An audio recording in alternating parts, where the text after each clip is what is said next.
How's it going, guys? Trav from South Coast RC.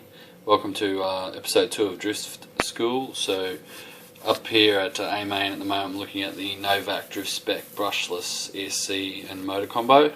So it's a 13.5 turn there. So that's what Novak have recommended, for a drift spec. So we were using like 9.5 turn and 10.5 turn motors, which worked fine, but Novak's done the research. They're saying 13.5 turns, so I'll take their word for it. I am gonna put one of these in one of my cars. Haven't ordered it yet, so in the coming weeks I'll show you that. So back to when we first got into this sort of touring car / drift car, we all got Tamiya TT01 E's and D's. So I definitely recommend getting the D, because the TT01D drift spec has the metal ball bearings, as I've said in previous videos. So yeah, definitely get that over the E, the expert built. They just come with plastic bushings, which is crap. So yeah, we upgraded from the brushed motors. I didn't really upgrade the pinion or anything like that to get a bit more speed out of the brushed motor. I just went to brushless. You can do that, and fairly soon it won't be enough speed for you. You'll be using nickel metal hydrides. You want to go to lipo, you want to go brushless. So my advice is don't muck around, just go brushless straight away. And then you can go, we went like Hobby Wing, Hobby Wing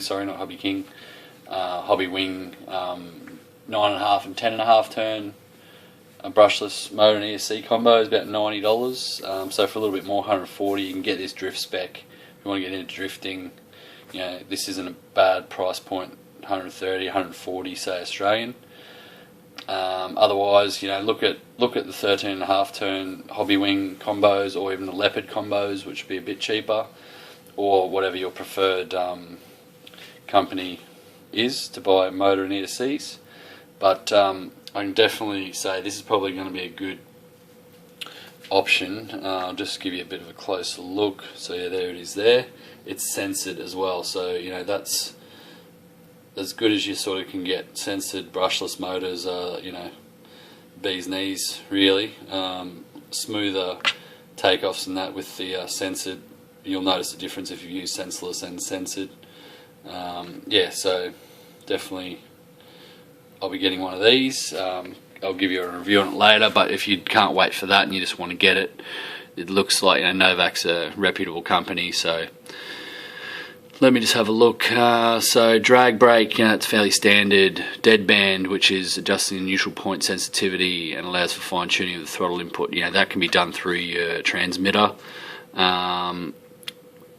Reverse, unless you've got a club car or a club ESC, which you're not allowed to have reverse. Most ESCs have reverse. Drive frequency and minimum drive, that's what most on most ESCs. And then this got this Nova brakes, which isn't on most ESCs. It's exclusive to Novak. It's their braking system. So that's an added feature. And then they've got a fan accessory output and heavy duty BEC.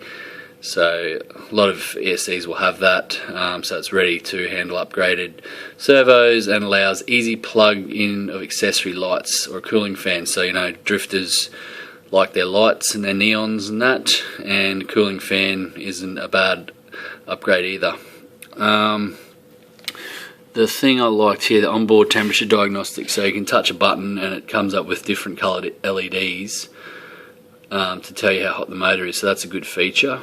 And it's rebuildable, which is always good. A lot of motors you can't get into them, can't rebuild them.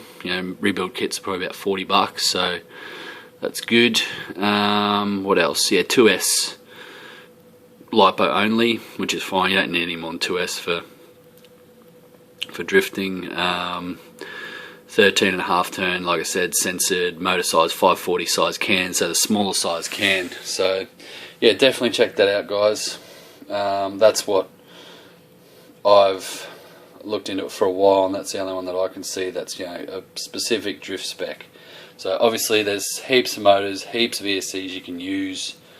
And just if you want to get into drifting and you don't have a lot of money, obviously go one of those cheaper ones and drift tyres and just learn how to drive the car and to, correcting yourself in corners using your steering.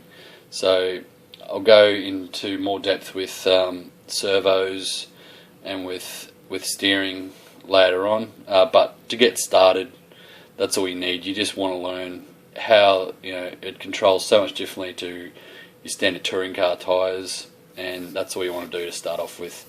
So get a few little obstacles, make a little track out the front of your house, and just get used to doing circles, figure eights, and correcting your car. And then you can go to your track, and that's the best way to get into it. Get onto a track and just start driving. Who cares if you look silly? You're just there to learn. There might not be people there.